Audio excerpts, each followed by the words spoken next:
దేవుని యొక్క మాట మీద ఆధారపడి దేవునినే ఆధారం చేసుకొని ఈ పరిచర్య నడిపించబడుతూ ఉంది. హల్లెలూయా.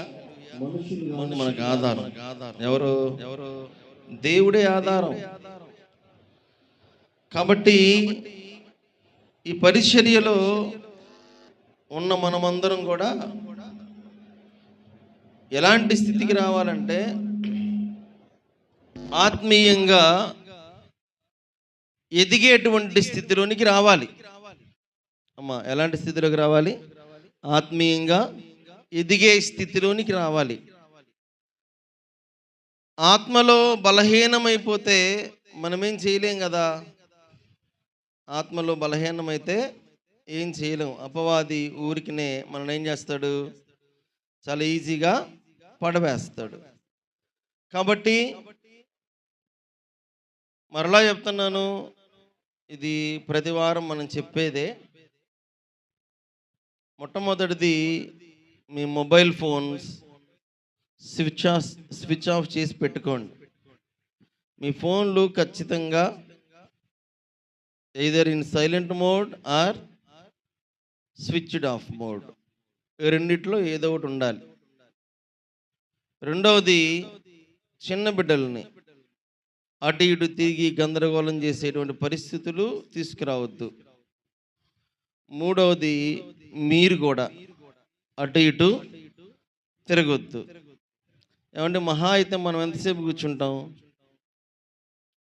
ఎంతసేపు కూర్చుని ఇప్పుడు ఆల్మోస్ట్ 11:30 కావచ్చింది. ఎంతసేపు కూర్చుంటారు? ఇంకొక గంటన్నర కూర్చుంటారు, అంతేగా. ఆల్రెడీ గంట కూర్చున్నారు, ఇంకో గంటన్నర. దీనికే మనం కిందకి మీదకి అటు ఇటు తిరిగి గందరగోళం అయిపోతే మరి దేవునికి మనం ఏం విలువిస్తున్నట్లు? ఏమండి, ఏం విలువిస్తున్నట్లు? జాగ్రత్త. మన స్థానాన్ని మనం కోల్పోయేటువంటి వారముగా ఉండకూడదు. మన స్థానాన్ని మనం కోల్పోయే వారముగా ఉండకూడదు. ఎన్నిసార్లు గద్దించినను లోబడ నొల్లని వాడు మరి హఠాత్తుగా తిరుగు లేకుండా ఏమైపోతాడు? నాశనం వైపు అడుగులేసేస్తాడు. కాబట్టి చాలా జాగ్రత్తగా దేవుని సన్నిధిలో ఉండాల్సిందిగా మనం చేస్తున్నాను. ప్రభువు పేరట మీ అందరి నుండి నిద్రాత్మ దూరమగును గాక. హల్లెలూయా. ఏ ఆత్మ? నిద్రాత్మ దేవునిదా మరొకటిదా? చెప్పండి, ఎవరిది? కలవరపరిచి గలిబిలి చేసేటువంటి ఆత్మ అపవాది నుండి వచ్చింది. అపవాది నుండి ఒక ఆత్మ వచ్చి మనుషుల్ని ఏం చేస్తుంది? గలిబిలి చేస్తుంది. కాబట్టి అటువంటి విధంగా మీరుండక ఒక క్రమశిక్షణ కలిగినటువంటి క్రైస్తవుని వలె, విశ్వాసి వలె మీరు నడుచుకోవాలని ఆశ. మన పాఠ్యభాగంలోనికి వెళ్దాం.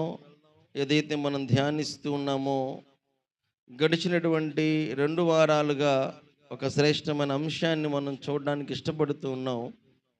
ఆ అంశం ఏంటంటే, తిమోతికి రాసిన 2వ పత్రిక 2వ అధ్యాయము 3 నుండి 5 వచనాలు. తిమోతికి రాసిన అపోస్తలుడైన పౌలు గారు తన ఆత్మీయ కుమారునికి రాసినటువంటి 2వ తిమోతి పత్రిక, తిమోతికి రాసిన 2వ పత్రిక 2వ అధ్యాయము 3 నుండి 5 వచనాలు. క్రీస్తు యేసు యొక్క మంచి సైనికుని వలె నాతో కూడా శ్రమను అనుభవించుము. సైనికుడెవడును యుద్ధమునకు పోవునప్పుడు తన్ను దండులో చేర్చుకొనిన వానిని సంతోషపెట్టవలనని ఈ జీవన వ్యాపారములలో చిక్కుకొనడు. మరియు జట్టి అయిన వాడు పోరాడునప్పుడు నియమం ప్రకారము పోరాడుకుంటే వానికి కిరీటము దొరకదు. చాలండి. నియమం ప్రకారము పోరాడుకుంటే ఏముండదంట? కిరీటము దొరకదట. కాబట్టి మనము పోరాడునది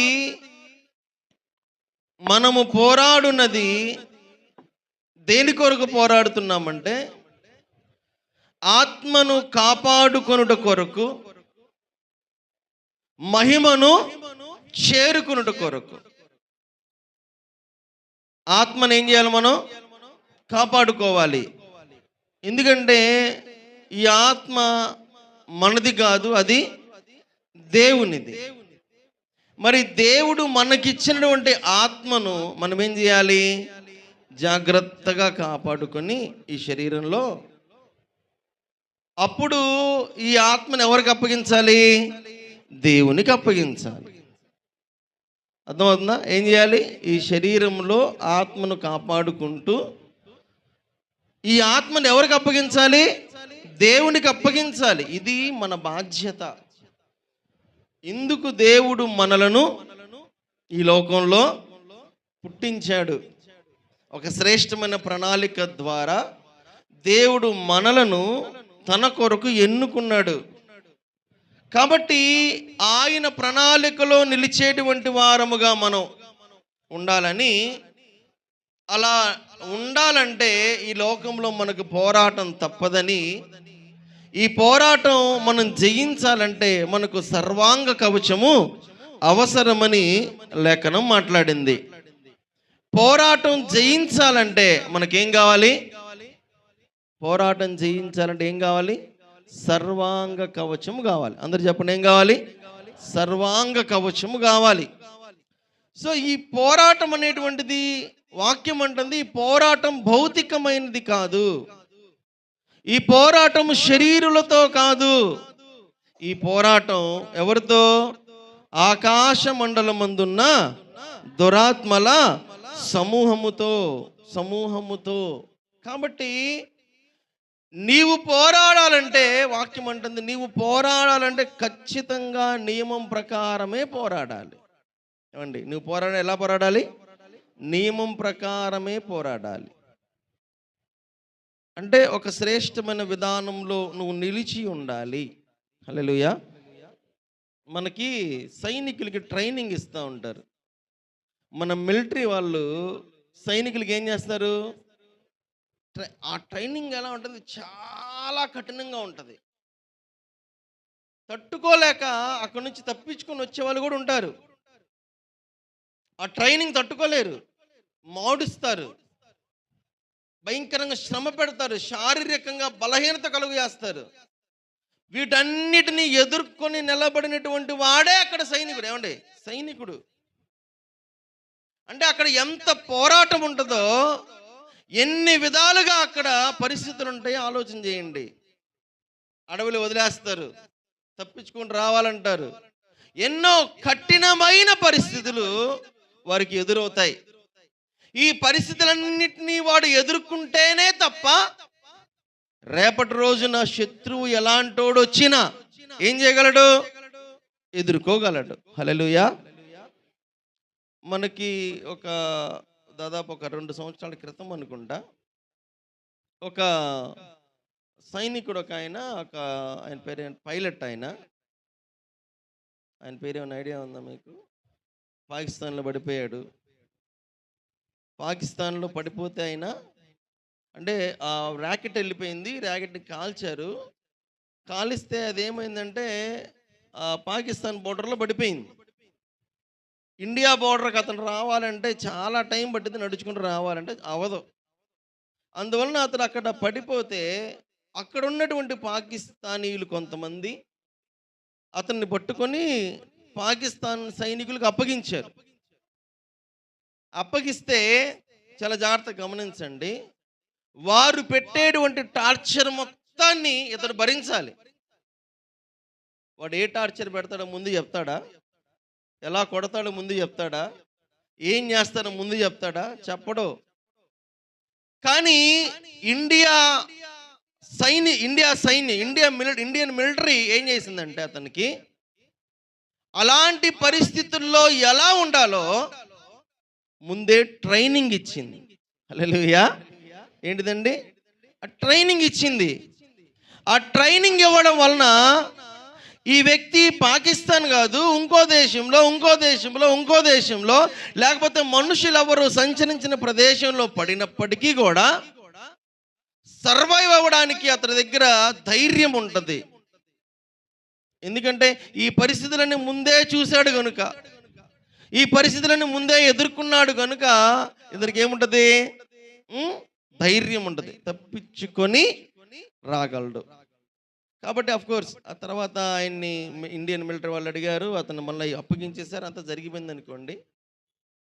కానీ చాలా జాగ్రత్తగా గమనించండి, విపత్కరమైనటువంటి పరిస్థితుల్లో మనము పోరాడుతూ ఉన్నప్పుడు మనకు తప్పనిసరిగా నియమం ప్రకారమే పోరాడాలి.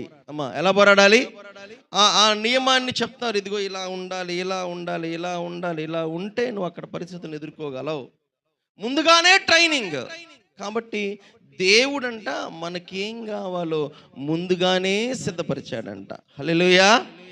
ఏమేం కావాలో అవన్నీ ముందుగానే సిద్ధపరిచాడు. దీనినే దేవుడిచ్చు సర్వాంగ కవచం, దేవుని సర్వాంగ కవచం అంటారు. ఎందుకంటే అపవాది అనేటువంటి వాడు దాడి చేస్తాడు. వాడి దాడి ఎలా ఉంటుందో నీకు తెలియదు, ఎక్స్పెక్ట్ కూడా చేయలేవు. గుర్తుపెట్టుకోండి. అవునా, ఇలానా అని అంత అయిపోయిన తర్వాత మనకు అర్థమైంది. ఎక్స్పెక్ట్ చేయలేవు, అస్సలు ఊహించలేవు అపవాది యొక్క దాడిని. వాడు నిన్ను పాడు చేయడానికి ఎవరినైనా లేపుతాడు. ఎలా అయినా నిన్ను బలహీనపరుస్తాడు. అందుకనే మన పోరాటానికి నియమం ఉంది. ఆ నియమాన్ని పట్టుకొని మనం పోరాడితే ఖచ్చితంగా గెలుస్తాం. హల్లెలూయా. వాడి పోరాటానికి నియమం లేదు. అపవాదికి నియమం ఉండిద్దా? వాడి ఉద్దేశం ఏంది? ఎలా అయినా నిన్నేం చేయాలి? దెబ్బ కొట్టాలి. ఎలా అయినా నిన్నేం చేయాలి? పడేయాలి. ఎలా అయినా నిన్నేం చేయాలి? దేవునికి దూరం చేయాలి. ఎలా అయినా నిన్నేం చేయాలి? ఏదో ఒకటి నీలో పెట్టి నిన్ను ఆత్మీయమైన జీవితం నుంచి దూరపరచాలి. ఇది వాడి ఉద్దేశం. కాబట్టి నా ప్రియ దేవుని బిడ్డలారా, చాలా జాగ్రత్త. మనం పోరాడాలంటే నియమం ఉంది, కానీ అపవాది పోరాడాలంటే ఏం లేదు, నియమం లేదు. అందుకనే మనమేం కలిగి ఉండాలి? వాడు ఎలా వచ్చినా ఎదుర్కోవడానికి ధైర్యమును కలిగి ఉండాలి. ఏం కలిగి ఉండాలండి? ఎలా వచ్చినా ఎదుర్కోవడానికి మనం ధైర్యం కలిగి ఉండాలి. కాబట్టి ఇది ఆత్మీయమైన పోరాటం. ఆత్మీయమైన పోరాటంలో వాడు మనల్ని ఏం చేస్తాడంటే నీ ఆత్మలో చాలా బలంగా ఉన్నావు అనుకోండి, అప్పుడు వాడు నిన్ను బలహీనపరిచే ఒక ఆయుధం ఉంది. ఏంటది? నీ శరీరం. ఏంటిది? నీ శరీరం. అందుకనే భౌతికంగా నిన్ను బలహీనపరిస్తే ఆత్మలో దిగజారిపోతావని వాడు ఆలోచన. అందుకని నీ శరీరాన్ని ఏం చేస్తాడు? వాడు ఖచ్చితంగా బలహీనపరుస్తాడు. హల్లెలూయా. ఏం చేస్తాడు? వాక్యం ఏం చేస్తాడు? నీ శరీరమును ఆధారం చేసుకుంటాడు వాడు. యేసుక్రీస్తు ప్రభువారు ఇదే మాట మాట్లాడు. ఏమన్నాడు? శరీరము బలహీనమే కానీ ఆత్మ ఎప్పుడు ప్రొటెక్షన్లోనే ఉంది. హల్లెలూయా. శరీరం బలహీనమే. ఒక రిలేషన్ వాడుకుంటాడు, ఒక వ్యక్తిని లేపుతాడు, నీ శరీరంలో ఒక బలహీనత కలుగజేస్తాడు. నిన్ను ఏదో ఒక విధంగా దేవునికి దూరం చేసే ప్రక్రియను కొనసాగిస్తూనే ఉన్నాడు. ఏమండి, ఆత్మీయమైన జీవితంలో మనం పోరాటం చేయకుండా ఆగిపోతామేమో కానీ వాడు మాత్రం తన పోరాటాన్ని నిన్ను తన దగ్గరికి తీసుకుని వెళ్ళేంత వరకు కూడా పోరాటం ఆపడు. హల్లెలూయా. ఆపడు. వాడు పోరాటం ఆపడు. ఎట్లా అయినా నిన్ను ఏం చేయాలా ఆ? తనకు దక్కనిది దేవుడు తన బిడ్డలో అని చెప్పుకున్న వారికి దక్కకూడదు. అది వాడు ఆలోచన. అందుకని వాడు ఏం చేస్తాడు? ఎలా అయినా నిన్ను లాగివేయడానికి ప్రయత్నం చేస్తాడు. అందుకనే మనకు కొన్ని ఆశలు కలుగుతూ ఉంటాయి, ఆలోచనలు కలుగుతూ ఉంటాయి, ఉద్దేశాలు కలుగుతూ ఉంటాయి. అయ్యో ఇలానే, అయ్యో అలానే, ఇలానే శరీరం మీద మన ఆలోచన అంతా వెళ్ళిపోతూ ఉంటుంది. అందుకని వాడు ఏం చేస్తాడంటే శరీరానుసారముగా ఆలోచన చేయమంటాడు మనల్ని అంటాడు. అందుకనే నువ్వు ఎన్ని రోజుల నుంచి ప్రార్థనకి వెళ్తున్నావు? ఏ రోజున నేను పిలిచి మైకిచ్చారా? ఎందుకు చెప్పు ఆడికి వెళ్ళడం? ఏ రోజున నేను పిలిచి ప్రార్థన చేయమన్నారా? ఏ రోజున నేను పిలిచి పాట పాడమన్నారా? ఎందుకు చెప్పు అక్కడికి వెళ్ళడం? ఏ రోజున నీకేమన్నా పదవి ఇచ్చారా? ఇదంతా ఏంటి? లోకానుసారమైన ఆలోచన. ఎందుకు? ఎక్కడ నువ్వు బలంగా ఉన్నావు? ఎక్కడ? ఆత్మలో. You're protected. ఏమో ఎవరికైనా ఇంట్రెస్ట్ లేకపోతే వాక్యం చెప్తున్నావా, వాక్యం మీకు ఇంట్రెస్ట్ లేకపోతే మీరు వెళ్ళిపోవచ్చు. మీరు వెళ్ళి ప్రశాంతంగా పడుకోవచ్చు. ఎందుకు? సమయం వ్యర్థం కాకుండా. మీకు బాధ కలుగుతుంటే, మీకు ఇబ్బంది కలుగుతుంటే మీరు దయచేసి వెళ్ళిపోవచ్చు. ఎందుకంటే మీరు ఇబ్బంది పడి బాధపడేదానికన్నా ప్రశాంతంగా ఒక గంట నిద్రపోతే మైండ్ ఫ్రెష్ అయిపోయింది. అది కదా. ఆ తర్వాత మోకరిల్లి ప్రార్థన చేసుకోవచ్చు. హల్లెలూయా. కాబట్టి నా ప్రియ దేవుని బిడ్డలారా, చాలా జాగ్రత్తగా గమనించండి. ఆత్మీయంగా బలహీనతలను నీవు ఎదుర్కోగలుగుతున్నావు కాబట్టి వాడు అటాక్ చేసేది ఎక్కడ? శరీరం మీద. ఎక్కడ? శరీరానుసారంగా నిన్ను బలహీనపరిస్తే, శరీరానుసారమైన ఆలోచనలు కలుగు చేస్తే ఎలా అయినా పడిపోవడానికి అవకాశం ఉంది, ఆస్కారం ఉంది అని వాడు ఏం చేస్తాడంటే నిన్ను ఎంతో ఎంతో లోతైనటువంటి స్థితికి తీసుకెళ్తాడు. వీడికి ఆత్మలో ఇలాంటి ఆలోచన ఉండదు. ఆత్మలో నేను బలంగా ఉన్నాను, చాలా చక్కగా ఉన్నాను, దేవుడు నన్ను బలపరుస్తున్నాడు, దేవుడు నన్ను నడిపిస్తున్నాడు, ఏ శోధన వచ్చి నన్ను ఎదుర్కోగలుగుతున్నాను అనుకుంటాడు. కానీ శరీరంలోకి వచ్చేసరికి ఏమైపోతాడు? పడిపోతాడు. ఏమైపోతాడు? పడిపోతాడు. కాబట్టి శరీరమే వాడు ఆయుధం. అందుకని వాడు శరీరమును గనుక నీ లాక్కొని వచ్చాడు అనుకోండి, అక్కడ ఖచ్చితంగా నీ మీద ఏం పొందుకుంటాడు? విజయం పొందుకుంటాడు. ఎందుకంటే శరీరాన్ని ఆధారం చేసుకొని ఎక్కడ డ్యామేజ్ చేయాలి? ఆత్మకు డ్యామేజ్ చేయాలి. హల్లెలూయా. ఇది వాడి ఉద్దేశం. అంతే కదా. పండు తింటే ఏమైపోయింది? వీళ్ళకి పండు తినబట్టి ఏమైపోయింది? వారు కలిగి ఉన్న మహిమ శరీరమును వారు పోగొట్టుకున్నారు. దేవునితో సంబంధాన్ని పోగొట్టుకున్నారు. శరీరము బలహీనతను కలుగు చేసి, శరీరం మీద బలహీనతను కలుగు చేసి వాడు విజయం పొందుకోవాలి అని అనుకుంటాడు. చాలా జాగ్రత్తగా గమనించు. అందుకనే ఈ పోరాటాన్ని జయించాలంటే సార్ ఓ సార్, ఏం సార్? అబ్బా, ఏసు రక్తమే జయం. నీకేనా? అరే ఏడకి వెళ్ళిపోతున్నావు? పోరాటాన్ని జయించాలంటే మనకి మన సొంత బలం, మన సొంత శక్తి, మన సొంత జ్ఞానం, మన సొంత ఆలోచన పనికిరావు. ఏం జయించాలంటే చెప్పండి? ఈ పోరాటాన్ని జయించాలంటే మనము పనికిరాము, నీవు పనికిరావు, నేను పనికిరాను. అర్థమవుతుందా? నేను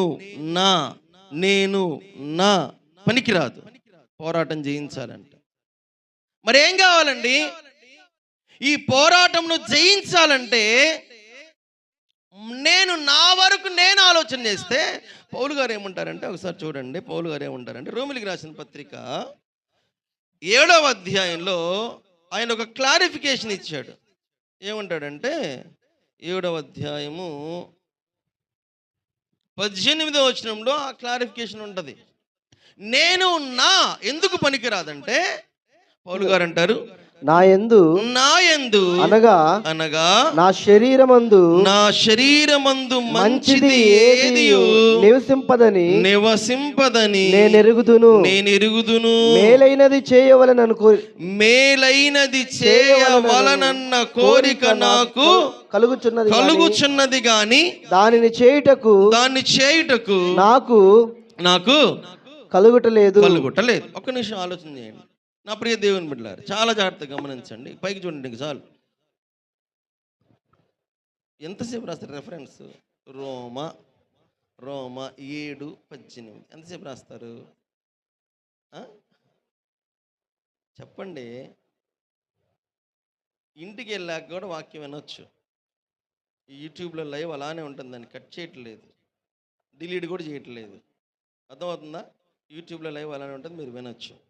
హల్లెలూయా. మన శరీరంలో మేలైనది కానీ మంచిది కానీ ఏదీ లేదంట. అమ్మ, మన శరీరం అంటే మనకి పిచ్చి ప్రేమ. ఏంటిది? అవును కదా అమ్మ, అవునా కదా?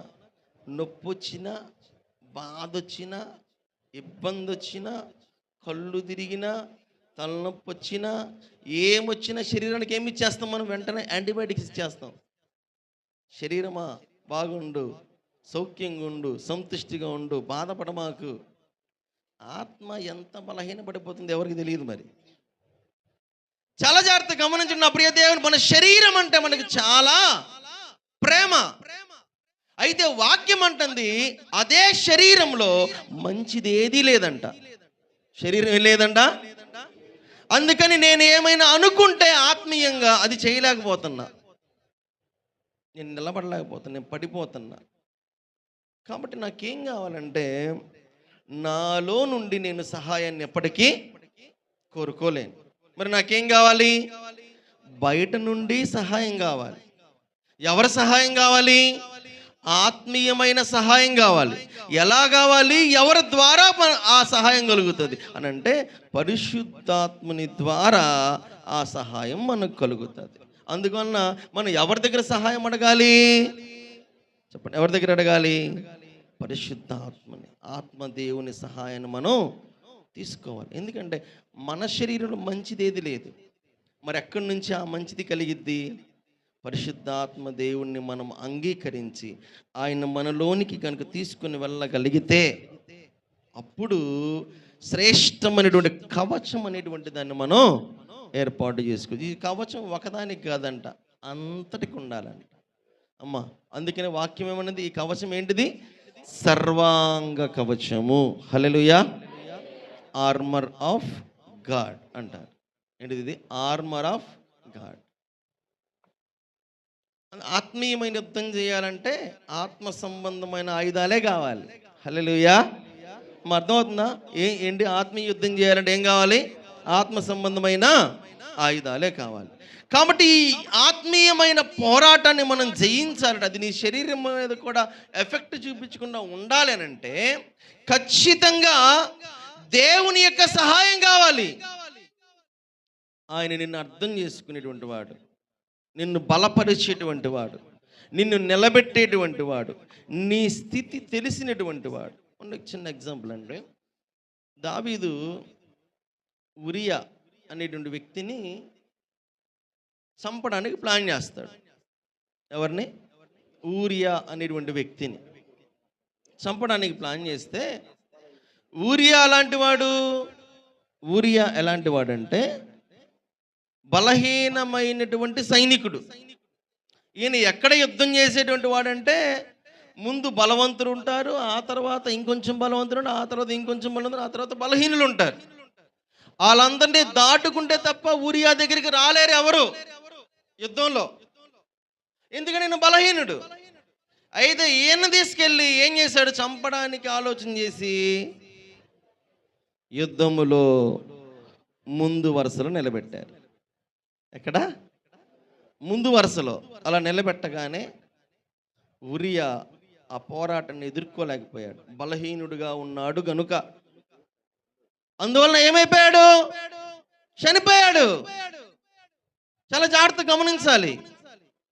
నీ పోరాటంలో, నీ యుద్ధములో నువ్వు బలహీనుడు అయితే అపవాది నిన్ను ఖచ్చితంగా పడేస్తాడు.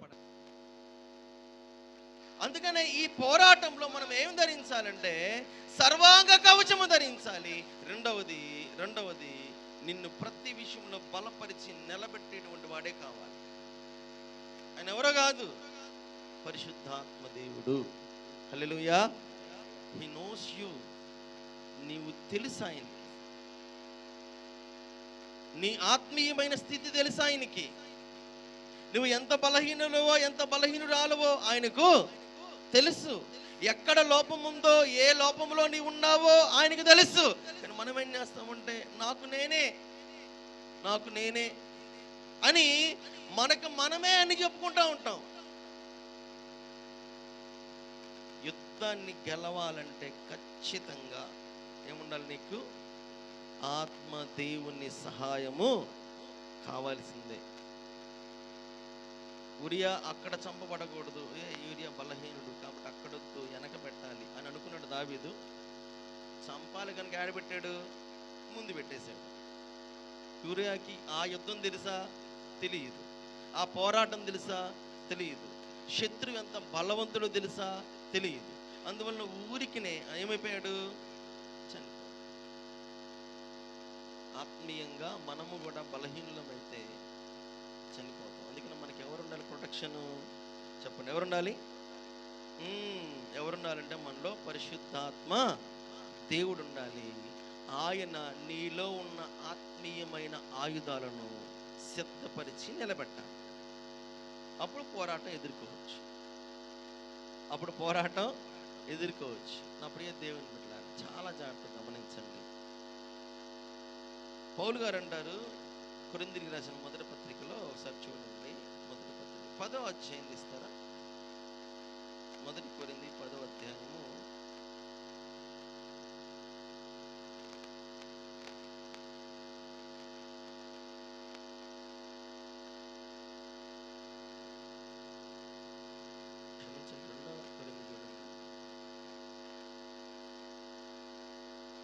2 కొరింథీ 10 3, 4, 5 వచనం చూడండి.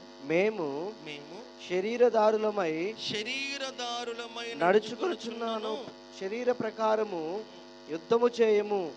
మా యుద్ధోపకరణములు శరీర సంబంధమైనవి కావు గాని దేవుని ఎదుట దుర్గములను పడద్రోయజాలినంత బలము గలవై ఉన్నవి. మేము వితర్కములను, దేవుని గూర్చిన జ్ఞానమును అడ్డగించు ప్రతి ఆటంకమును పడద్రోసి ప్రతి ఆలోచనను క్రీస్తుకు లోబడినట్లు చెరపట్టి మీరు సంపూర్ణ విధేయతను కనపరిచినప్పుడు సమస్తమైన అవిధేయతకు ప్రతిదండన చేయ సిద్ధపడి ఉన్నాము. సంగతులను పైననే మీరు చూచుచున్నారు. ఎవడైనను తాను క్రీస్తు వాడునని నమ్ముకొనిన ఎడల అతడేలాగు క్రీస్తు వాడో అలాగే మేమును క్రీస్తు వారమని తన మనసులో తాను తిరిగి ఆలోచించుకొనవలెను. ఒక మాట అంటున్నాడు అక్కడ. ఆయన ఏమన్నాడు? మేము శరీరదారులమై నడుచుకొనుచున్నను, మా యుద్ధం శరీర ప్రకారముగా కాదు. మేము శరీరంలోనే ఉన్నాం, కానీ మా యుద్ధం ఎలా కాదు? శరీర ప్రకారంగా కాదు. మా యుద్ధం దేని ద్వారా? ఆత్మీయంగా. ఎలాగా? ఆత్మీయంగా మా యుద్ధం. మా యుద్ధము శరీర రీతిగా అయితే అక్కడ ఏముండదు తెలుసా? కోపం, అసూయ, ద్వేషం, ఇంకా నమ్మక ద్రోహం, ఇంకా రకరకాల పదాలు వచ్చేస్తాయి అక్కడికి. ఏంటి? శరీర ప్రకారంగా అయితే. అందుకనే మేము శరీర ప్రకారంగా జీవించుచున్నాను, మా యుద్ధం శరీర రీతిగా కాదు. మరి ఎలాగా ఏమన్నాడు అక్కడ? మా యుద్ధోపకరణములు శరీర సంబంధమైనవి కావు. హల్లెలూయా, హల్లెలూయా. మన యుద్ధోపకరణాలు శరీర సంబంధమైనవిగా ఉండకూడదు. అర్థమైందా? ఎలా ఉండకూడదు? చెప్పండి గట్టిగా. ఎలా ఉండకూడదు? శరీర సంబంధమైనవిగా ఉండకూడదు. శరీర సంబంధమైనవిగా ఉంటే మన యొక్క ఆత్మీయమైన స్థితి అక్కడే ఆగిపోద్ది, అక్కడే నిలబడిపోద్ది. అంతకు మించి అడుగులు ముందుకు వేయలేం.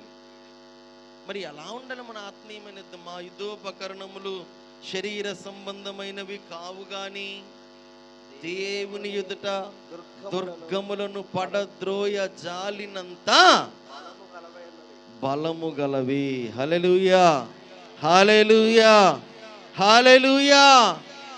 నా ప్రియ దేవుని బిడ్డలారా, అందుకనే మన యుద్ధోపకరణములను మనం ఏం చేయాలి? శరీర రీతిగా ఉండేటట్లుగా వాడకూడదండి. అవి ఆత్మీయమైన. ఎవడన్నా నీ మీద దూషిస్తున్నాడు, దావీదు దగ్గరికి షిమి అనేవాడు ఒకడు వచ్చాడు. దావీదు అబ్షాలోము అనేటువంటి వాడు గందరగోళం చేస్తే దావీదు తన యొక్క రాజ్యాన్ని విడిచి వెళ్తూ ఉన్నాడు. అప్పుడు షిమి అనేవాడు ఒకడు వచ్చి ఆయన మీద భయంకరమైన మాటలు మాట్లాడుతున్నాడు.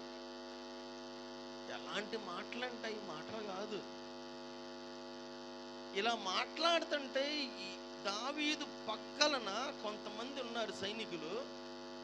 వాళ్ళకి కోపం వస్తుంది, రోషం వస్తుంది, బాధ వస్తుంది. ఒక్క మాట నువ్వు చెప్పు, వాడిని చంపి పాతేస్తాం అంటున్నాడు. ఎవరిని? షిమి అనేవాడిని. ఎవరు? దావీదు యొక్క సైనికులు. అప్పుడు దావీదు అన్నాడు, అయ్యా, వాడిని దూషించమని దేవుడు వాడికి సెలవిచ్చినప్పుడు మనం వాడిని కొట్టి ఉపయోగం ఏముంది? వాడిని దూషించమని, నా మీద నోరు తెరవమని వాడికి ఏమి ఇచ్చాడు? దేవుడు సెలవిచ్చాడు. మాట్లాడేయండి, పర్లేదు, మాట్లాడేది. నా ప్రియ దేవుని బిడ్డలారా, చాలా జాగ్రత్తగా గమనించండి. వాడవలసింది శరీర సంబంధమైన యుద్ధోపకరణాలు కాదు, వాడాల్సింది ఆత్మ సంబంధమైన యుద్ధోపకరణం. ఇవి ఎంత బలము గలవో తెలుసా?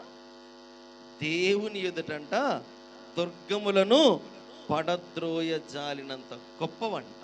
హల్లెలూయా. అంటే అసలు మనల్ని అట్లా నిలబెట్టేస్తాయి, ఆ స్థితిలోనికి మనల్ని తీసుకెళ్తాయి. మరోవర్ ఈ యొక్క సర్వాంగ కవచాన్ని కనుక మనం ఆలోచన చేస్తే, ఇంకో మాట చదువుకుని ముందుకెళ్తాం. కొలస్సీలకు రాసిన పత్రిక 2:15 చూడండి. కొలస్సీ 2:15.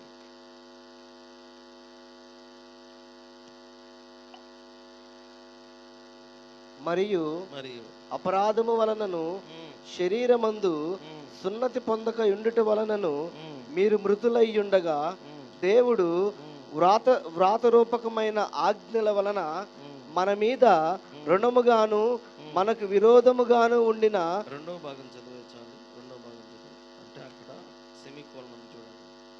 అక్కడ నుంచి ఆయన ప్రధానులను అధికారులను నిరాయుధులనుగా చేసి సిలువ చేత జయోత్సవముతో వారిని పట్టి తెచ్చి బాహాటముగా వేడుకకు కనపరచెను. ఎవరిని బట్టి? ప్రధానులను అధికారులను నిరాయుధులుగా చేశారంట. హల్లెలూయా. పిలాతుకు ఒక అధికారం ఉంది. ఏమన్నాడు? నీకు తెలుసా, నిన్ను సిలువ వేయడానికి నాకు అధికారం ఉంది, ఈ సిలువ నుంచి నిన్ను పక్కకి పెట్టడానికి కూడా అధికారం ఉందంటే యేసుక్రీస్తు పిచ్చోడా అనుకుంటున్నావా ఏంటి? కదా ఏంటి అనుకుంటున్నావా ఏంటి? పైనుండి నీకు ఇయ్యబడి ఉంటే తప్ప నా మీద నీకు ఎటువంటి అధికారం లేదు. హల్లెలూయా. ఏమంటే పిలాతు ఎవరు? అప్పుడు గవర్నర్. తీసుకెళ్ళి సిలువేయండి అంటే సిలువేసేస్తారు. తీసుకెళ్ళి దెబ్బలు కొట్టండి అంటే దెబ్బలు కొడతారు. తీసుకెళ్ళి చంపేయండి అంటే చంపేస్తారు. ఇది ఆయనకున్న పవర్. ఎవరికి చెప్పండి, ఎవరికి? కానీ యేసుక్రీస్తు ప్రభు వారు ఆయనతో మాట్లాడి, నీకు పైనుండి ఇయ్యబడి ఉంటే తప్ప ఇది చేయలేవు నువ్వు అనుకుంటున్నావేంటి అని చెప్పి యేసుక్రీస్తు ప్రభు వారు సిలువకు అప్పగింపబడిన తర్వాత వెనుకకు తిరిగి పరిగెత్తల. దెబ్బలు కొట్టారు, ఆయన బాధ పెట్టారు, ముఖం మీద గుద్దారు, బూతు మాటలు మాట్లాడారు, రకరకాలుగా హేళన చేశారు, హింసించారు. మేలు పొందుకున్నవాడు ముందే కనపడుతున్నాడు, ఆడు కూడా తిడుతున్నాడు. ఎవరిని? యేసుక్రీస్తుని. మేలు పొందుకున్నాడు, ముందే కనబడుతున్నాడు, కానీ తిడుతున్నాడు యేసుక్రీస్తుని. ఇవన్నీ పైకి కనబడుతున్నటువంటి బాధలైతే లోపల ఇంకొక బాధ ఉంది. ఇన్ని విధాలుగా ఆయన హింస పొందుకుంటూ కూడా వెనుకకు తిరిగి చూడలేదండి. హల్లెలూయా. ఏమయ్యాడు తెలుసా? ముందుకే ప్రయాణం. అందుకని శ్రమన్న ముందుకే వెళ్ళాలి, అప్పుడే విజయం. హల్లెలూయా. శ్రమన్న ముందుకే వెళ్ళాలి, అప్పుడే విజయం. కాబట్టి చాలా జాగ్రత్త గమనించండి నా ప్రియ దేవుని బిడ్డలారా. ఆయన సిలువ మీద కూర్చున్నాడు. ఆయన సిలువ వేశారు. ఆ సిలువలో ఉన్న తర్వాత ప్రపంచానికి 7 సప్తసూక్తులు చెప్పాడు. ఆయన చెప్పి ఏమయ్యాడు? సమాప్తమైనదని తల వంచి ఆయన తన ఆత్మను తండ్రికి అప్పగించేశాడు. మరి ఏమైంది? యేసుక్రీస్తు ప్రభువు చచ్చిపోయిన తెలిసిన పిలాతు అతను అరిమతయ్యని యేసేపు అని ఒకటి వచ్చి, ఆయన దేహం నాకు ఇమ్మయ్యా, ఈరోజు సిద్ధపరుస్తున్నాం కదా, అందుకని మనం సమాధిలో పెట్టేసేద్దాం అని చెప్పి తీసుకెళ్ళి సమాధిలో పెట్టి అన్నీ చేశాడు. అప్పుడు కొంతమంది ఈ కయప అన్న కప ఈ పరిచయులు శాస్త్రులు కొంతమంది పిలాతు దగ్గరికి వెళ్ళి, ఆయన చచ్చిపోయాడు కానీ ఆయన ఒక మాట చెప్పాడు. ఏమని? ఆ వంచకుడు తాను బ్రతికి ఉన్న దినములలో 3వ రోజు తిరిగి లెగుస్తానని చెప్పాడు. హల్లెలూయా. అంటే చచ్చిపోయిన వదలట్లే. శత్రువుకి ఎప్పుడే ఉంటుంది ఆ పక్కన భయం ఉంటానే ఉంటుంది. అందుకని ఏమన్నాడంటే, వచ్చి ఆయనకి చుట్టూ కాపలా పెట్టాలి, ఆ సమాధికి సీల్ వేయాలి, ముద్ర వేయాలి అని చెప్పి అన్నీ చేశారు. ఏమండి? పొంతి పిలాతు, హేరోదు, శాస్త్రులు, పరిచయులు, ముద్రలు, సైనికులు ఎవడొచ్చినా ఆయన మరణములో నుంచి లేవడం ఆపలేకపోయారు. హల్లెలూయా, హల్లెలూయా. ఆయన విజయం పొందుకొని లేచి అనేకులకు కనపడ్డాడంట. ఇది యేసుక్రీస్తు కలిగి ఉన్న విజయం. ఈ విజయంలోనికి మనమందరం రావాలని ఆయన కోరుకుంటున్నాం. హల్లెలూయా. చాలా జాగ్రత్తగా అందుకనే ఈ ఆత్మీయమైన యుద్ధంలో ఈ సర్వాంగ కవచాన్ని గురించి మాట్లాడుతూ, ఈ సర్వాంగ కవచం అనేది అంతా కూడా ఫ్రంట్ సైడ్ మాత్రమే ప్రొటెక్షన్ ఇస్తూ ఉంటుంది. సర్వాంగ కవచం ప్రొటెక్షన్ ఏం చెప్పండి? ఒకసారి చదువుతాను నేను, ఒకసారి చూడండి. మీ నడుమునకు సత్యమును దట్టి, నీతి అను మైమరువు, పాదములకు సమాధాన సువార్త వలనైన సిద్ధ మనసును జోడు, ఇవన్నీగాక విశ్వాసమును డాలు, దుష్టుని అగ్నిబాణములను ఎదుర్కోవడానికి మరియు రక్షణ అనే శిరస్త్రానము, దేవుని వాక్యమనే ఆత్మ ఖడ్గము. ఇవన్నీ ఫ్రంట్ సైడ్ ప్రొటెక్షనే. ఎందుకని వెనుక వైపు గురించి చెప్పలేదు? వీపుకు ప్రొటెక్షన్ లేదా? ఒకవేళ శత్రువు వెనక నుంచి దాడి చేస్తే, ఎందుకని ఫ్రంట్ సైడ్ మాత్రమే ప్రొటెక్షన్, వెనుక వైపు ఎందుకు లేదు సర్వాంగ కవచం? ఈ కవచాన్ని వెనుక వైపు ఎందుకు ఇవ్వలేదంటే, జట్టి అయిన వాడు ఎలా పోరాడతాడు? నియమం ప్రకారమే పోరాడతాడు. హల్లెలూయా. ఈ పోరాటం ఎప్పుడు కూడా ఎలా వెళ్తుంది? ముందుకే. వెనుకకు తిరిగి చూస్తే ఖచ్చితంగా శత్రువు మన మీద ఏం చేస్తాడు? దాడి చేస్తాడు. హల్లెలూయా. అందుకనే మనం ఒక పోరాటాన్ని తీసుకున్నాం. ఈ పోరాటంలో ఎప్పుడు కూడా ఏం చేయకూడదు? వెనుకకు తిరగకూడదు. అమ్మ ఏం చేయకూడదు?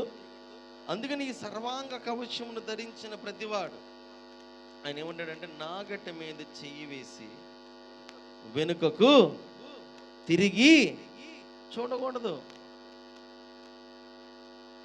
ముందుకే ప్రయాణం. Don't look back. వెనకకు తిరిగి చూడద్దు. వెనుకకు తిరిగి చూస్తే అపవాది దాడి చేస్తాడు. ఎందుకంటే నీ వెనుక వైపు ఏం లేదు? ప్రొటెక్షన్. పారిపోకూడదు. శత్రువుని చూసి నువ్వేం చేయకూడదు? పారిపోకూడదు. ఎందుకంటే నువ్వు వెనుకకు తిరిగావా, ఇక ఎన్నడూ తిరిగి రానివ్వకుండా అపవాది ఏం చేస్తాడు? లాక్కొని వెళ్తాడు, లాక్కొని వెళ్తాడు, లాక్కొని వెళ్తాడు, తీసుకెళ్ళిపోతాడు. ఎక్కడికి తీసుకెళ్తాడు కూడా తెలియదు. వెనక్కి తిరిగి చూస్తే అంత ఆశలే కనపడతాయి. ఇంకో మాట చెప్పనా? నువ్వు ఏదైతే శరీర సంబంధమైన కోరికలు కలిగి ఉన్నావో ఈ ఆశలన్నీ నువ్వు వెనకకు తిరిగినప్పుడు నెరవేర్చబడుతూ ఉంటాయి. నువ్వు వెనకకు తిరిగితే నీ ఆశలన్నీ, నీ కోరికలు ఉన్నాయి కదా, అట్లా ఉంటే బాగుండు, ఎట్లా ఉంటే బాగుండు, అలా ఉంటే బాగుండు, ఇలా ఉంటే బాగుండు, అది పొందుకుంటే బాగుండు, ఇది పొందుకుంటే బాగుండు, ఇది కలిగి ఉంటే బాగుండు, అది కలిగి ఉంటే బాగుండు, ఈ ఆశలన్నీ ఉన్నాయిగా. ఇవన్నీ దేవుడు కాదు సమకూర్చేది. ఎవరు? ఆడు తీసుకొస్తాడు నీ ముందుకి. అవునండి, ఆడు తీసుకొస్తాడు. ఒక్కసారి అన్నిటిని విడిచిపెట్టి చూడు. మంచిగా మేకప్ వేసుకుని చూడు. నువ్వు హీరోయిన్ లా కనపడితే చూడు.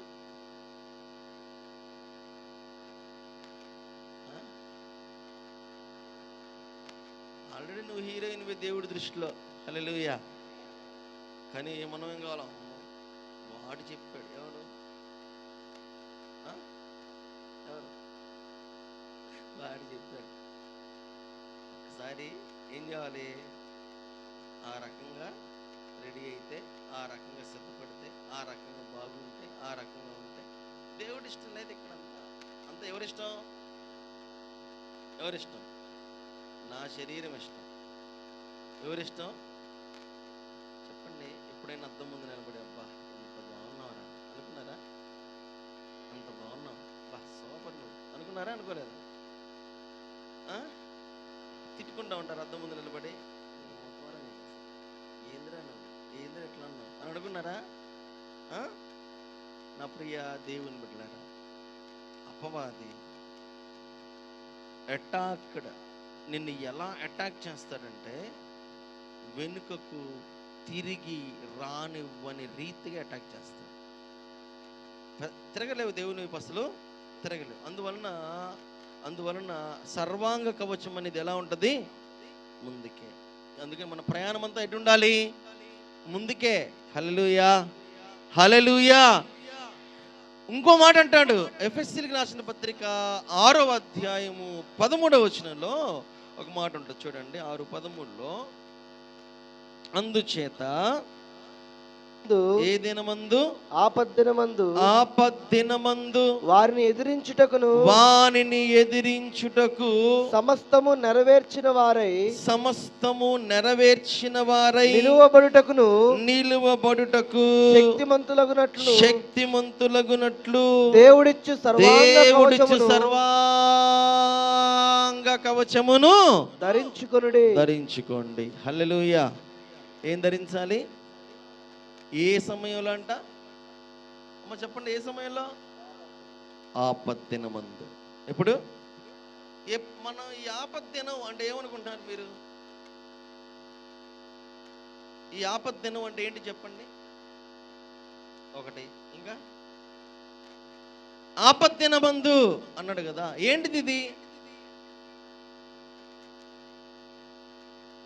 ఆపద్దినమందు మీరు నిలబడాలి అంటున్నాడు. దినమందు మీరు శక్తిమంతులగునట్లుగా సర్వాంగ కవచాన్ని ధరించుకోవాలి. ఏంటి ఆపద్దినము? ఏంటి ఇది? ఈరోజు ఏంటి? ఒకరోజు ఆ పరిస్థితిని ఎదుర్కోబోతున్నా. ఏ పరిస్థితి తెలుసా? భయంకరమైనటువంటి ఒత్తిడిని, ప్రెషర్ని ఎదుర్కోబోతున్నాం. ఇప్పుడు కాదు, ఆల్రెడీ కొంతమంది ఎదుర్కొని ఉంటారు. ఆల్రెడీ ఆ పరిస్థితిలోకి వచ్చుంటాం మనం. అదే ఆపద్దినం. ఆ ఒత్తిడి, ఆ పరిస్థితి ఏం చేయాలి? దేవుని కొరకు నిలబడాలా, బయట నిలబడాలా? దేవుని కొరకు ఉండాలా, బయట ఉండాలా? దేవుని కొరకు ఉండాలా, లోకమును ప్రేమించాలా? దేవుని కొరకు నిలబడాలా, వీరిని వెంబడించాలా? The day you are fighting, ఒక రోజు నువ్వు యుద్ధం చేస్తున్నావు, అదే ఆ ఆపద్దినము. పాపం చేయాలా వద్దా? దీనిలోకి వెళ్ళాలా వద్దా? ఇది చెయ్యాలా వద్దా? ఒక ప్రెషర్ నీ మీద ఉంది. లోకమంతా ఒకటైపోయింది. ఏం చేయాలి? ఆపద్దినం. ఆ రోజు నువ్వు ఒక్కడవే కనబడుతున్నావు, ఎవరు లేరు నీ పక్కన. ఆపద్దినం. ఫైట్ చేస్తున్నావు, నువ్వు ఒక్కడవే నిలబడిన రావు అక్కడ. ఆపద్దినం. నా ప్రియ దేవుని బిడ్డలారా, చాలా జాగ్రత్తగా గమనించండి. ఆ ప్రెషర్ని, ఒత్తిడిని ఎదుర్కొనేటువంటి రోజును బట్టి ఆయన అంటున్నాడు, అదే ఆపద్దినం. ఆపద్దినం ముందు మనం ఎలా ఉండాలి? శక్తిహీనులం అవ్వాలా, శక్తిమంతులం అవ్వాలా?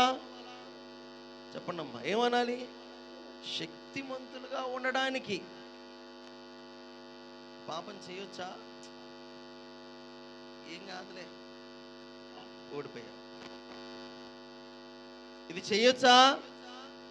లేదు లేదు, మిన్ను విరిగి మీద పడ్డా చేయకూడదు, గెలిచావు. హల్లెలూయా.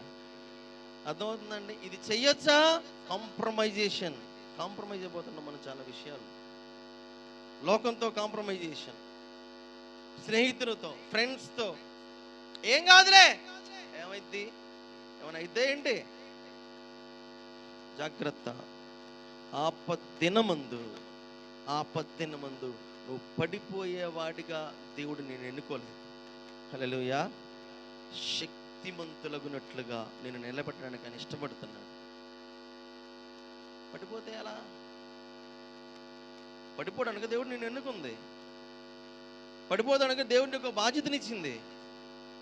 పడిపోవడానిక, లేకపోతే ఎక్కడెక్కడ తిరిగి రావడానికని దేవునికి ఒక బాధ్యతనిచ్చింది కాదు కదా. నా ప్రియ దేవుని బిడ్డలారా, చాలా జాగ్రత్తగా గమనించండి. పడిపోవడానికి దేవుడు మనల్ని ఎన్నుకోలేదండి.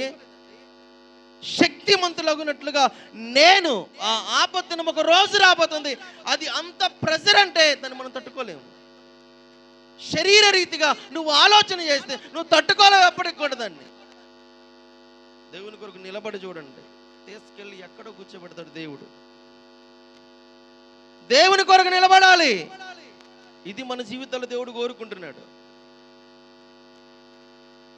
ప్రార్థన కడితే మా ఆయన ఒప్పుకోడండి, మా ఆయన అసలు ఊరుకోడు,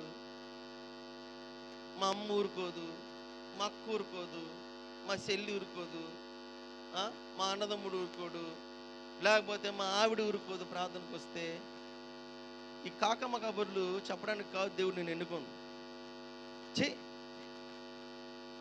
కల్లిబొల్లు మాటలు చెప్తుంటే దేవుడి దగ్గర సిగ్గు అనిపించట్లా, బాధ అనిపించట్లా? చేసేది తప్పు, మళ్ళీ దాన్ని కప్పిపుచ్చుకోవడానికి రకరకాల ఆలోచనలు. నా ప్రియ దేవుని బిడ్డలు, చాలా జాగ్రత్తగా గమనించాలి మనం.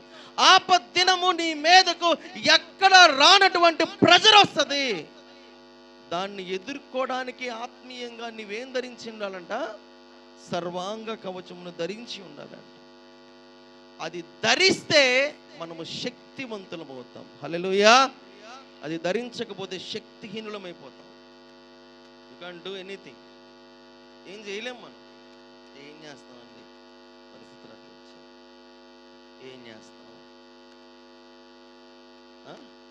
యోబు గారి విషయం ఆలోచిస్తే ఏమైంది? పరిస్థితులు అట్లా ఉన్నాయి. ఆవిడ వచ్చానండి, ఊరికాయ ఊరగేయంది, దాంతో నిన్నట్ట చూడలేకపోతున్నాయి నేను. మళ్ళీ ప్రేమ అక్కడ ఏంటిది? నిన్నట్ట చూడలేకపోతున్నా, దేవుణ్ణి దూషించి చావచ్చుగా. మూర్ఖురాల, ఏంటిది? మూర్ఖురాల అని నోటి మాటతో ఆయన దూషించలేదు, కానీ మూర్ఖురాలు మాటలాడినట్టుగా మాట్లాడద్దు. హల్లెలూయా చెప్పాడు. నిలబడ్డాడు, కొడుతున్నాడు, నిలబడ్డాడు. ఒకరోజు దేవుడు తీసుకెళ్ళాడు. ఏం చేశాడు? శత్రు సంహారం అంతా చేసేసాడు. హల్లెలూయా. తీసుకెళ్ళి ఒక ఉన్నతమైన స్థితిలో నిలబెట్టేశాడు. విశ్వాస సంబంధమైన జీవితంలో వస్తున్న పోరాటం నువ్వు ఎదుర్కోకుండా కాంప్రమైజ్ అయిపోతే ఇక నువ్వు ఎట్లా లెగుస్తావు? దేవుడు నీ మీద కదా ఆశ పెట్టుకున్నాడు. నువ్వే ఆయనకి ఓన్లీ హోప్ కదా, నువ్వే కదా ఆయనకి కేవలం ఉన్న ఆధారము, ఉన్న హోప్ నువ్వు ఒక్కడవే కదవా, నువ్వు ఒక్కదానివే కదా. మరి నీవే పడిపోతే ఆలోచన చేయండి. నిన్ను శక్తివంతుడిగా చేయడానికి మనకు కావలసిందన్నంతా ఏర్పాటు చేసి పెట్టాడు దేవుడు. హల్లెలూయా. ఏమండి, ఎరిక్ లిడ్విల్ అనే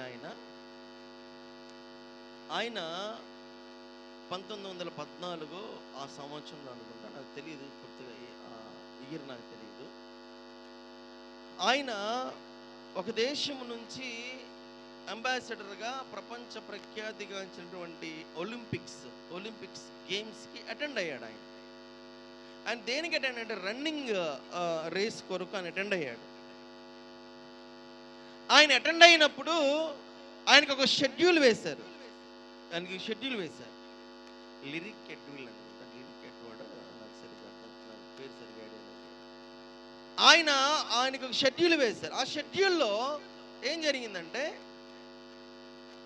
రన్నింగ్ రేసు పలానా దేశం వాళ్ళు పలానా రోజు, పలానా దేశం వాళ్ళు పలానా రోజు, పలానా దేశం వాళ్ళు పలానా రోజున వేస్తే, ఈయనకు వచ్చిన షెడ్యూల్ ప్రకారం ఈయన ఆదివారం పరిగెత్తాల్సి వచ్చింది. ఎప్పుడు అసలు ఎందుకు వచ్చాడు తెలుసా? 100 మీటర్ల పరుగు పందెంలో పరిగెత్తడానికి ఈయన వచ్చాడు.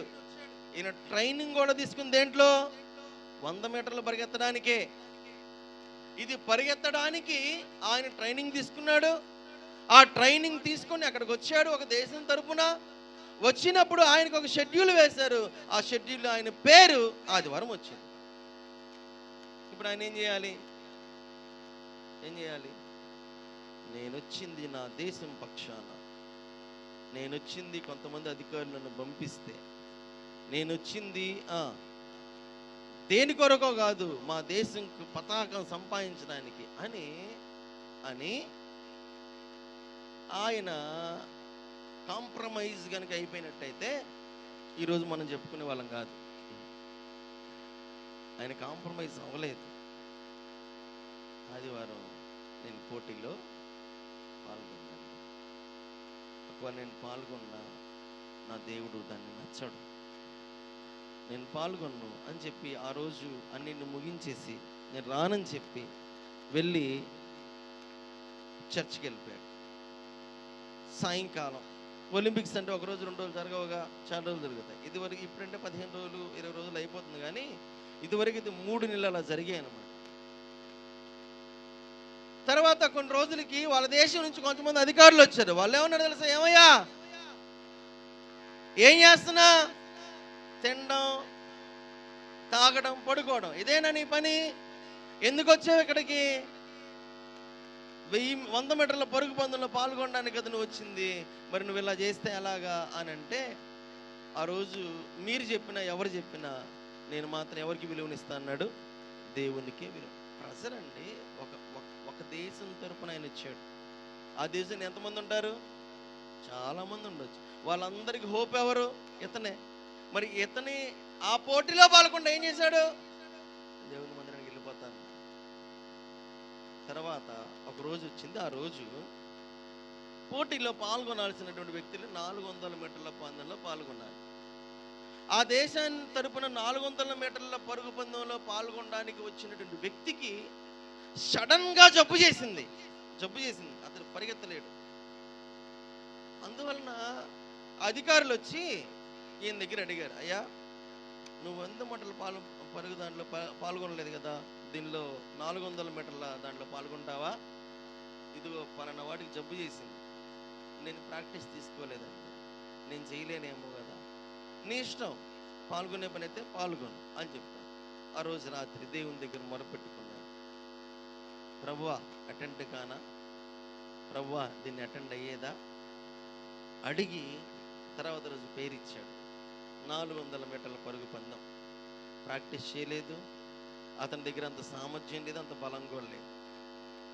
కానీ అతను అనుకున్నాడు, ప్రభువే మన బలం, భయపడము దేనికి, ఎందుకంటే జయమిచ్చే దేవునికే కోట్ల కొలది స్తోత్రం, జీవమిచ్చిన యేసురాజునికే జీవితమంత స్తోత్రం. హల్లెలూయా. ఆయన మాట చెప్పిన తర్వాత అటెండ్ అయ్యాడు. 400 మీటర్ల పరుగు పందెంలో వాళ్ళ దేశానికి బంగారు పతాకం తీసుకొచ్చాడు. హల్లెలూయా. ఆయన పేరు అక్కడ చిరస్థాయిగా నిలిచిపోయింది. ఎందుకు తెలుసా? ఇక్కడ దేవుణ్ణి గణపరిచాడు కనుక. ఏం చేశాడు? దేవుణ్ణి గణపరిచాడు కాబట్టే అతని పేరు అక్కడ లిఖించబడింది. మనం రీసెంట్గా నిన్న మొన్న చూస్తే జెమిమా రోడ్రిగ్స్ అనేటువంటి క్రికెటర్, చక్కటి క్రైస్తవ కుటుంబం నుంచి వచ్చింది ఆమె ఆ కుటుంబం నుంచి వస్తే ఆమె పోటీలో పాల్గొనడానికి చాలా కష్టపడింది. ఎందుకంటే వరల్డ్ కప్, అది స్త్రీల వరల్డ్ కప్ జరుగుతుంది, ఆ పోటీలో పాల్గొని చాలా కష్టపడింది. ఈ సెలక్షన్ టీం వాళ్ళంటే ఆమెని, అమ్మ నీకున్న ఈ మధ్య కాలంలో మీరు చేస్తున్న పర్ఫార్మెన్స్ని బట్టి నువ్వు పోటీలో పాల్గొనడానికి నీ దగ్గర అంత ఎఫర్ట్స్ లేవు అని చెప్పి ఆమెను ఆపడానికి ట్రై చేశారంట. కానీ చివరాఖరి నిమిషంలో ఆమె సెలక్షన్ టీంలోకి తీసుకున్నారు. అయితే తనకి ఇచ్చినటువంటి అవకాశం ఇది మనుషుడు ఇవ్వలేదు, దేవుడిచ్చాడు అని ఆమె గ్రహించి ఒక విజయాన్ని పొందుకుంది. ఆమె విజయం అంటే ఇండియా ఆస్ట్రేలియా మీద గెలిచి సెమీఫైనల్స్లో నుంచి ఫైనల్స్కి వెళ్ళింది. హల్లెలూయా. ఈ ఫైనల్స్కి వెళ్ళే కార్యక్రమంలో జెమిమా రోడ్రిగ్స్ అనేటువంటి ఆవిడ దాదాపుగా 127 మనోళ్ళు ఎంత పర్ఫెక్ట్గా ఉన్నారు చూడండి, అసలు 127 పరుగులు ఆమె సాధించి ఇండియాని ఫైనల్స్ చేర్చింది. ఆమె పిలిచారు, అమ్మ మాట్లాడుదురా అని చెప్పి ఆమెకి మ్యాన్ ఆఫ్ ది మ్యాచ్ ఇచ్చి, ఉమెన్ ఆఫ్ ది మ్యాచ్ ఇచ్చి ఆమెని మాట్లాడమంటే మైక్ తీసుకొని మొట్టమొదటి ఆమె చెప్పింది ఏంటో తెలుసా? యేసుక్రీస్తే నన్ను నడిపించాడు అని. హల్లెలూయా, హల్లెలూయా. దేవునికి మహిమ కలగాలి ఎక్కడైనా, అర్థమైందా? నువ్వు దేవునికి లోబడు, దేవుడు నిన్ను గెలిపించి నిలబెడతాడు. హల్లెలూయా. కాబట్టి సర్వాంగ కవచము మనము ధరించాలి. అమ్మ ఏం చేయాలి? సర్వాంగ కవచమును మనము ధరించాలి. ఎందుకంటే ఆత్మీయంగా నేను అపవాదిని ఎదుర్కోవాలంటే నాకేముండాలి? సర్వాంగ కవచం ఉండాలి. అందరూ చెప్పండి, ఏముండాలి? సర్వాంగ కవచం. ఈ సర్వాంగ కవచంలో ఉన్న అనేక రకాలైన భాగాలు. సో 14 to 17 అంతేనా, 14వ వచనం నుండి 17వ వచనం వరకు సో మనం ధ్యానం చేయాలి. ఈ సర్వాంగ కవచం అనేటువంటిది మనం ధరించుకొని గెలుపు కొరకు ప్రయాసపడుతూ ఆత్మీయమైన యాత్రలో ముందుకు సాగడానికి సిద్ధపరుచుకుందాం. అందరం తల్ల ఉంచుదాం, ప్రార్థనలో ఏకీభవిద్దాం. వచ్చేవారం కంప్లీట్గా ఆ యొక్క సర్వాంగ కవచాన్ని ధ్యానం చేయడానికి సిద్ధపరచుకుందాం. అందరు తల్ల వంచి ప్రార్థనలో ఏకీభవిద్దామా? ప్రార్థనలో ఏకీభవిద్దాం. దయచేసి అందరము కూడా ప్రార్థించడానికి సిద్ధపరచుకుంటారా? ఒక్కొక్క అంశాన్ని మనం ధ్యానిస్తూ ముందుకు వెళ్దామండి. ప్రతి వారు తల్ల వంచి ప్రార్థనలో ఏకీభవించండి. అందరం. దేవా నీ కొందనాలు స్తోత్రాలు, పరిశుద్ధుడా నీ కొందనాలు స్తోత్రాలు, పరమ కుమ్మరి నీ కొందనాలు స్తోత్రాలు. కొద్ది నిమిషాలండి ప్రభువును హృదయపూర్వకంగా హత్తుకోవడానికి ప్రయత్నం చేద్దామా? హృదయపూర్వకంగా హత్తుకుందామా? దేవునికి లోపడదామా? దేవా నీ కొందనాలయ్యా. ఒకవేళ దేవుణ్ణి ఎక్కడైనా ఆయన అవమానపరిచావేమో ఒకసారి జ్ఞాపకం చేసుకో. ఎందుకంటే నీకున్నటువంటి తీవ్రమైన ఒత్తిడి కావచ్చు, నీకున్న తీవ్రమైన పరిస్థితులు కావచ్చు, ఒకసారి ప్రభువా నేను పడిపోయానయ్యా, నేను నిలబడలేకపోయాను, క్షమించండి.